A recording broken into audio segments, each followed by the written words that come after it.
I never thought a single act of kindness could alter the course of my life, but now looking back, I realize it was the moment everything began to unravel. My name is Julia. I was 24, exhausted from chasing jobs that never called back, and carrying the weight of my grandmother's fragile health on my shoulders. My life was small, an apartment no bigger than a shoebox, a part-time income that barely covered medicine, and a heart heavy with dreams that had long stopped feeling reachable. That morning, I rushed through the alleyway near the hospital, clutching a wrinkled resume in one hand and a bag of cheap rice and chicken in the other. It was all I could afford, both the hope of work and the tiny comfort of food. But fate, cruel and mocking, decided otherwise. My foot slipped on wet paper, my body slammed to the ground, and my lunch spilled across the filthy pavement. My hand shook as I stared at the wasted meal. It wasn't just food I lost. It felt like I had lost the last shred of control I had left in my life. "Are you hurt?"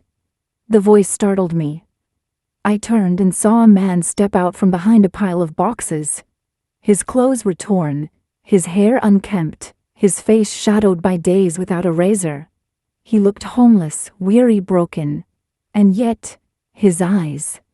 They were sharp, steady, carrying a strange dignity that clashed with the rags on his body. I told him I was fine, though my pride hurt more than my knee. He picked up the fallen container and handed it to me with a faint smile, as if even in his own ruin, he could still offer something back. That's when I noticed the gash on his foot, bleeding and dirty. Without thinking, I dug into my bag and pulled out the little bottle of alcohol and bandages I always carried. "This will sting," I warned. He said he'd felt worse, but his grimace told another story. We sat on the curb afterward, sharing the only bread he had, laughing bitterly at the irony. Me, a poor girl chasing dreams, and him, a man with nothing left but shreds of mystery. He told me his name was David, and something in the way he said it made me believe it wasn't the whole truth. But who was I to question? I had nothing myself. For days after I passed that alley, sometimes rushing, sometimes stopping to talk, he was always there. Sometimes we exchanged a smile, sometimes a few words, sometimes silence. But in a life filled with rejection, his presence became a strange kind of anchor. Until one day, in the bitter cold of winter, I found him shivering, his wound infected, his body frail. He tried to smile to hide the pain, but I saw it. And against every logical instinct, I whispered, "I have a place. Just for one night." That night, my tiny apartment became his shelter. My grandmother's photo hung on the wall, watching over us. David studied it longer than he should have, murmuring something I couldn't hear. I showed him the spare room, warned him not to get too comfortable, but deep down I knew it wasn't just for one night. At first, he was quiet, respectful, even helpful. He cooked terrible porridge, cleaned my kitchen, fixed the broken lamp on the balcony. He laughed easily, carried himself with strange grace, and had the kind of knowledge no ordinary beggar should have. I told myself not to ask questions, not to trust too much. But when I came home from another failed interview and found him leaving a handwritten note tucked into one of my books, "You are better than you think. The world just needs to see it," my heart cracked open in ways I didn't want to admit. Still, shadows followed him. He lied effortlessly to my landlord, pretending to be my cousin to cover his presence. He knew too much about economics, technology, and business. And then one day, I stumbled across an old newspaper at a stand near the bus stop. On the front page was a face I recognized instantly. Polished, groomed, dressed in power. The headline screamed, "CEO missing after mysterious accident. David Alencar disappears." My David. The man I had fed, sheltered, bandaged. The man who had laughed with me over burnt rice. He wasn't just some beggar I had saved. He was a millionaire CEO who had vanished from the world. And suddenly every moment between us felt like a lie. That night, as he sat at my table reading as though nothing had changed, my heart raced with unspoken questions. Who was he really? Why was he hiding? And why, out of everyone, did he let me be the one to see him broken? I should have thrown him out right then. But betrayal and truth are never that simple. My story was just beginning. I didn't confront him that night. Cowardice or caution? I still don't know which one kept my mouth shut while my mind sprinted in circles. I watched him from the doorway, as he rinsed the few dishes we owned with a concentration that felt almost ceremonial.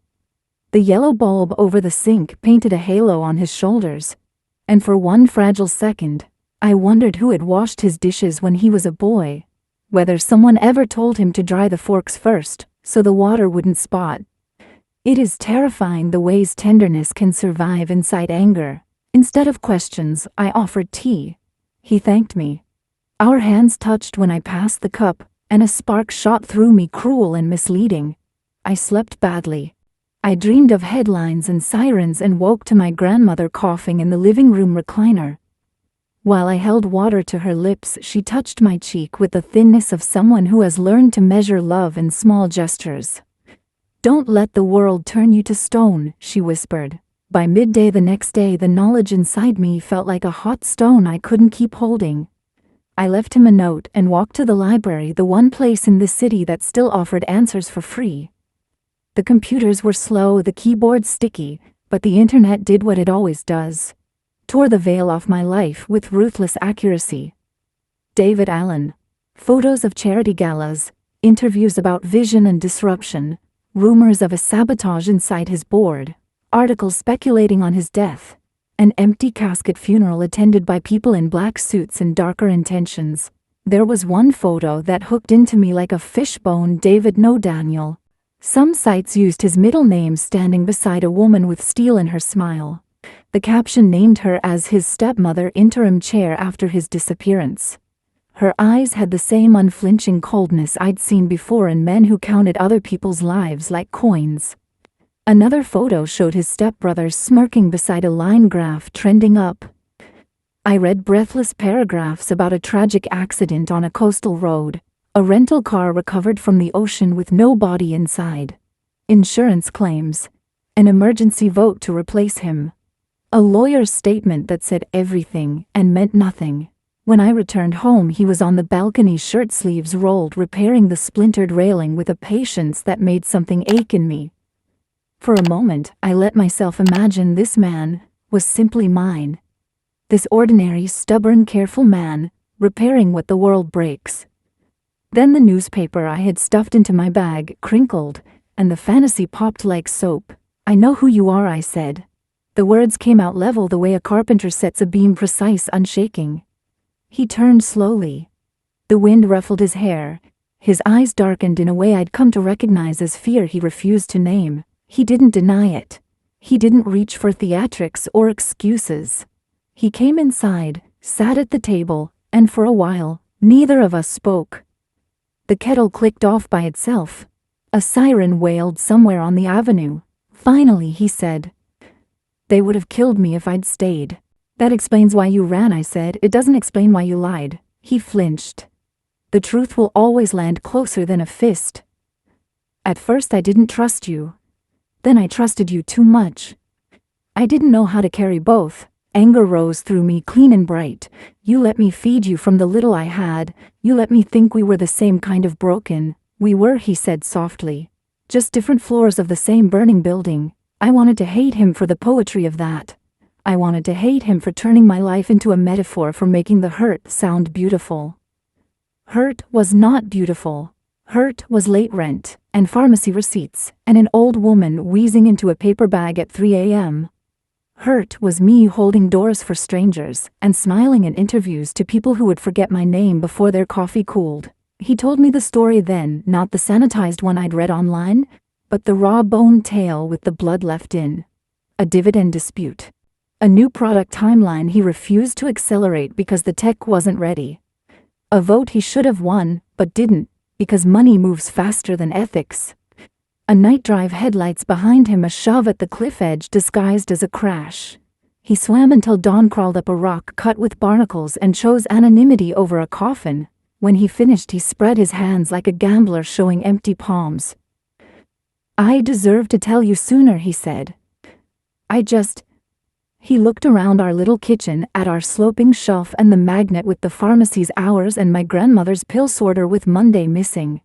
I didn't want to bring this ugliness into the only good room I had left, Grief roared through me so suddenly I had to grab the counter. Because I understood that logic too well. I had kept good rooms small my entire life so there'd be less to break. Maybe we were alike, just not in the way I'd wanted. Your truth isn't the only truth in this apartment, I said. Mine is stacked on every bill. Mine is under every tile. He nodded, eyes bright. Then let me carry some of it, let me help. I laughed short, sharp, a sound like metal biting metal. You helped yourself to my trust. Silence again. He didn't argue, he didn't leave. He simply stood there absorbing my fury like a shore takes the tide. That steadiness frightened me more than any defense could have. Because steadiness makes promises my life had taught me not to believe. That night I sat beside my grandmother and read to her from the old poetry book she loved. Her breath sawed in and out. The room smelled faintly of eucalyptus and boiled rice. Between stanzas she opened her eyes and said, "If he has brought pain, you may send him away. If he has brought truth, you may still send him away. But if he has brought both, you must decide which weight you can carry." She closed her eyes again as if the work of that sentence had exhausted her. I did not sleep. At dawn I left him a list on the table: rent arrears, the hospital's overdue notice, the cafe's broken dish rack, the leaking pipe under the sink. Nothing about love, nothing about forgiveness, just a ledger of burdens priced in the only currency I still trusted doing. When I returned from the morning shift, the pipe was fixed, the rack replaced, and a receipt lay neatly under a glass, paid in cash, the ink still damp. There was also a note in his careful block letters: "Not charity. Interest on a debt I owe you." Next to it was a second note, shakier, written on the back of a pharmacy bag: "Board meets in 3 weeks to consummate my erasure. If I don't stand there, the story they wrote about me becomes the one history keeps. Come with me, see them, see what they did." The audacity of it made me angry. The invitation made me curious. The word erasure made me cold. I looked at my grandmother dozing under the blanket she'd crocheted years ago, and felt something in me tilt toward a choice I hadn't been brave enough to name. He didn't ask for my forgiveness, he asked for my witness. By nightfall I knew what I would do. Not for him. Not yet. For me, for the poor girl who had hauled strangers out of alleys and stitched men together, and expected nothing back but honesty. If there was a room where the lies had been baked into law, I needed to stand in it and hear the temperature for myself. I folded his note, slid it into my pocket, and called out to the balcony where he was mending a cracked planter. 3 weeks, I said. I'll come, but I won't be silent. He smiled in that weary, grateful way of his. I wouldn't dream of it. 3 weeks became both a lifetime and a blink. Every day felt like a rehearsal for something larger.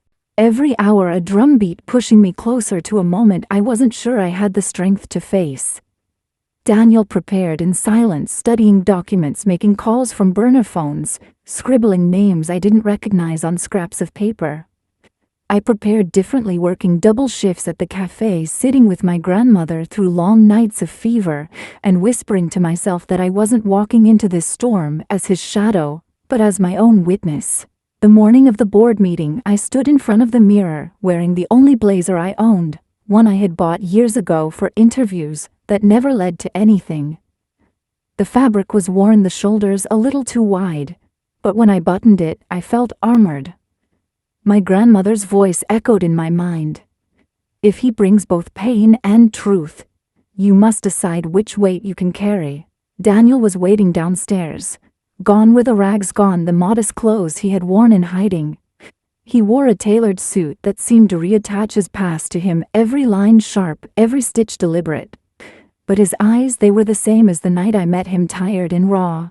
You don't have to do this, he murmured as we drove. I do, I said simply. Not for you, for me. The headquarters towered above us all, steel and glass, reflecting a sky that seemed ready to crack open. As we entered, whispers followed. Some staff froze mid-step, others averted their eyes. A few gasped. To them he was a ghost returned from the grave. To me he was the man who had eaten stale bread at my table and slept in the shadow of my grandmother's cough. The boardroom was a cathedral of power-long mahogany table leather chairs, and at the far end his stepmother seated like a queen, his stepbrother lounging beside her with a smirk. Papers rustled, Cameras blinked red. This wasn't just a meeting, it was a stage. Daniel spoke first. His voice was steady, but I could feel the pulse racing in his wrist as I sat beside him. He laid out the betrayal, the forged documents, the manipulated vote, the accident designed to erase him. He spoke of numbers and contracts, but underneath every sentence was the raw wound of a man stripped of everything. They countered with venom, denying, twisting, laughing. His stepbrother leaned forward, eyes gleaming. If you wanted to disappear, you should have stayed gone. Nobody needs the ghost of a failed CEO haunting this company. And that's when I stood. My voice shook at first, but anger steadied me. Failed. I've seen what failure looks like. It's a girl begging for work she'll never get, a grandmother rationing medicine, a man bleeding in an alley because the people closest to him tried to murder him for power. That's failure. What he did was survive. The room hushed. Their eyes snapped to me. This nobody, this poor girl in an old blazer. His stepmother sneered. And who exactly are you? I met her gaze without flinching. The witness. The one who saw the man you tried to bury. The one who fed him when your money couldn't buy you loyalty. The one who knows the truth you're afraid of. The silence that followed was heavy, trembling, almost holy. Daniel looked at me with something fierce in his eyes. Respect, gratitude, maybe even love.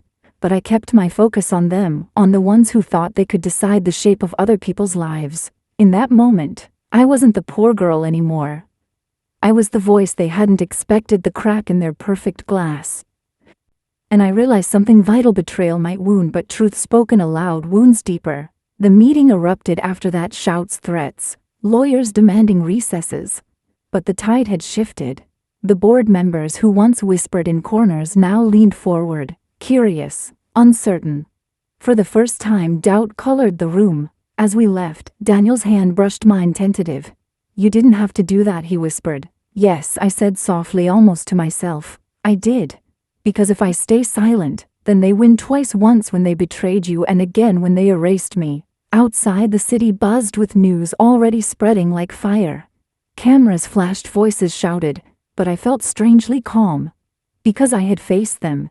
I had spoken. And no matter what came next, I knew I would never be invisible again. The days that followed felt like standing on the edge of a storm, calm on the surface, but with thunder rolling just beneath. News outlets splashed headlines about Daniel's return, about corruption in Harvard Technologies, about the mysterious woman who had stood at his side and spoken with fire in her voice. Some called me brave, others called me reckless, but the cruelest voices, the ones in comments, whispers, and tabloids, called me what I had always feared most, a poor girl who trapped a rich man. I tried to ignore them, but the sting was sharp. In the cafe, customers stared longer than usual, their whispers cutting through the clatter of dishes. On the street, strangers pointed. My grandmother, too frail to leave her bed, heard the rumors from neighbors. She reached for my hand one night and said, "Don't let their words decide who you are. They can't see the battles you've fought, only you and God know the truth." But even her words couldn't quiet the unease growing in me. Because Daniel's family hadn't given up. They circled us like wolves, filing lawsuits, leaking stories, hiring men to follow us in the shadows. More than once I felt the weight of unfamiliar eyes trailing me home. Every night I checked the locks twice, then sat awake listening to my grandmother breathe, wondering if I had dragged danger to our doorstep. Daniel tried to shield me from it, but I could see the cracks in him. He was rebuilding an empire on sand, fighting enemies who never played fair. Some nights he would come home late, his tie askew, his face pale, his eyes carrying the same exhaustion I saw in myself. And still when he looked at me he softened. "I don't deserve you," he whispered once, his hand brushing mine across the table. "No," I replied quietly, "you don't. But maybe we don't get what we deserve. Maybe we get what we're willing to bleed for." He smiled faintly at that, but there was sorrow in it too. Because we both knew bleeding was something we had in common. The breaking point came during another board hearing. We were armed with evidence, this time documents, recordings, testimony. Daniel's stepbrother was cornered, his lies unraveling. But then his stepmother turned her venom on me. "Of course he sides with her," she sneered, her voice echoing through the chamber. "She's nothing, a street girl who found a way to worm her path into our world. Do you think she loves him? No. She loves what he can give her. He was safer on the streets than with her poison in his bed. The words hit like daggers. Gasps rippled through the room. For a moment, shame clawed at me, threatening to silence me. But then I remembered every night I had worked until my hands blistered, every humiliation I had endured, every sacrifice my grandmother had made, so I could stand upright in this world. And I stood. "You call me nothing," I said, my voice trembling but loud enough to cut through the murmurs. "But I fed him when you left him to die. I gave him shelter when you pushed him into the cold. You talk of wealth and power, but you don't understand the currency of loyalty, of sacrifice, of love. You call me nothing, yet I am everything you could never be." The room fell silent. Even Daniel's stepmother faltered, her lips tightening around words that no longer landed. Daniel turned to me, then his eyes glistening, and I knew in that instant that whatever happened, whether we won or lost, whether revenge or justice came, we had already shifted the story, because I was no longer invisible, and they could never take that from me again. That night, walking home under the glow of street lamps, Daniel asked, "Why did you stay? After everything I did, every lie I told, why are you still here?" I stopped the city humming around us and looked him in the eye. "Because betrayal teaches you one of two things, either to harden and destroy, or to rise and demand more. I chose to rise. And maybe I want to see if you'll rise too." He reached for my hand, not with the entitlement of a man who had once owned the world, but with the humility of someone who had lost it and learned its weight. For the first time, I didn't pull away. The final battle came faster than I expected. A court date was set, Daniel versus his own blood. The city buzzed with anticipation, cameras flashing, journalists circling like vultures. For them it was entertainment, a spectacle. For me it was the culmination of everything: poverty, betrayal, survival, and the choice I made to stand beside a man who once hid in rags outside my door. I wore the same blazer that had carried me through interviews, through boardrooms, through every moment I thought I wasn't enough. My grandmother's scarf was wrapped around my shoulders, its faded threads holding more strength than I could carry alone. Daniel stood beside me, not the beggar I had taken in, not the CEO resurrected, but something in between, human, flawed, trembling, yet unbroken. His stepmother was ruthless in her defense, spinning lies with the ease of a woman who had lived in deception for decades. His stepbrother sneered, painting Daniel as unstable, reckless, unworthy. And then came their final weapon, me.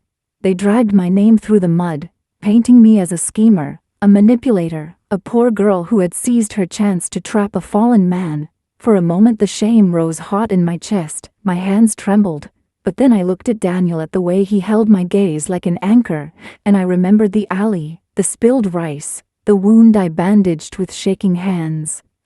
That moment hadn't been about money or power or lies. It had been about something raw and human.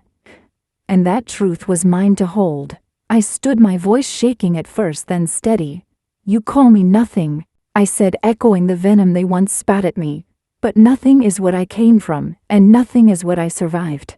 If being poor makes me unworthy, then remember this: your wealth didn't save him. I did. Not because I wanted power, not because I wanted his name, but because I knew what it meant to be broken. And if there is shame in that, then it is a shame I will carry with pride." The courtroom hushed. Even the judge leaned forward. The words poured out of me, not rehearsed, not planned, but born of every wound I had ever carried. "You tried to erase him. You tried to erase me. But we are still here, and the only ones drowning in lies are you." By the time I sat down, I felt hollowed out, as if I had poured every drop of myself into that room. Daniel's hand found mine under the table. He didn't say a word, but his tears said enough. The ruling came days later. The evidence was undeniable. Daniel was reinstated, his step-family stripped of their power. The empire they tried to steal was returned to him, though scarred, though fragile. Justice in its imperfect way had arrived. But for me, justice was never about titles or boardrooms. It was about standing in the light after years of being told I belonged in the shadows. It was about knowing my voice could not be silenced, no matter how poor, how small, how invisible I had once been. Daniel asked me once more in the quiet after the storm. Can you forgive me? I thought of betrayal, of lies, of nights I cried into my hands. I thought of his eyes in the alley, the honesty that slipped through when he thought no one was watching. Forgiveness is not a gift you hand over freely. It's a seed you plant, one that may grow or may wither, but is worth trying for. I don't know if I can forgive, I said softly, but I can try. And sometimes trying is the bravest thing we can do. He nodded, tears tracing lines down his face. And in that moment we weren't CEO and poor girl, betrayer and betrayed. We were two broken people choosing against all odds to rise together, and that I realized was the truest revenge of all. Not the destruction of those who wronged us, but the refusal to let their betrayal define us. If my story touched you, if you've ever carried wounds too heavy to bear alone, I ask you to like this video, share it with someone who might need it, and subscribe for more stories like mine. And please leave a comment below. Tell me, if you were in my place, would you forgive?